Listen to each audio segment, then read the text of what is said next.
which we do start with some breaking news. I want to take you out to DeKalb County Jail, where we learned 3 inmates have escaped. Our Rob D'Arienzo can pick it up from there. I want him to tell you a little bit more about what we're hearing about this incident. Rob?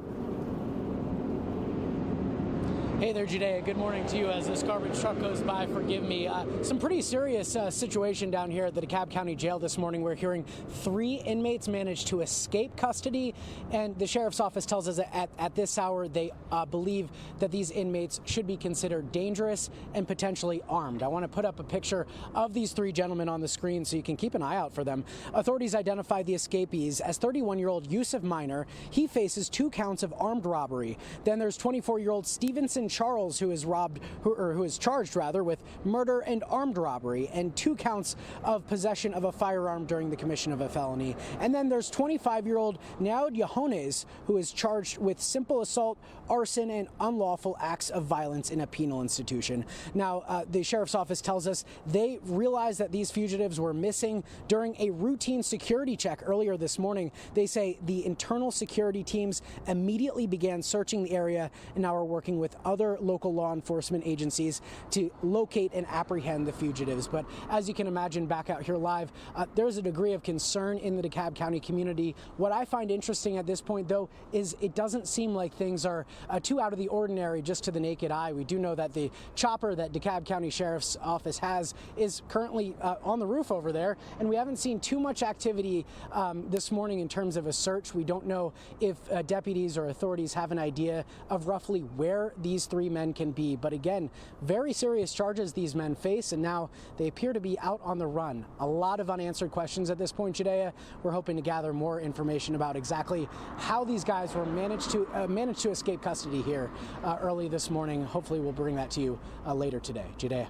Got it. And Rob, I do want to let our audience know, like, you just got out to the scene. This is all really fresh information. We just got those images. We're getting them out to you as quickly as we can. So of course, yes, there are still a lot of questions that we have in this case. We're still trying to figure out, and hopefully maybe you can bring us some updates later on in the stream. But I do want to ask you one question.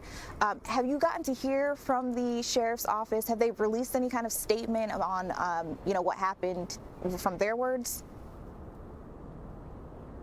Well, Judea, as you mentioned, they did release a press release about an hour or so, or maybe within the hour, just announcing that these 3 inmates were escaped. We had received tips into our newsroom earlier this morning, but we were working to confirm that. We got that confirmation within the hour, but they otherwise, just based on or outside of the bare bones, the basic information of these inmates and the charges they face, we really don't know a lot in terms of the search efforts. Again, how these guys were able to get out of DeKalb County Sheriff's Office custody and the circumstances surrounding it. So there are a lot of unanswered questions. The DeKalb County Sheriff's Office says at this point they're not going to be making any other statements. So we are trying to figure out a lot of these unanswered questions at this point, but we just have the basic information. As you mentioned, we got it roughly within the last hour, just talking about the basic incident and the specifics surrounding it. And I'm actually seeing DeKalb County Police and other unmarked law enforcement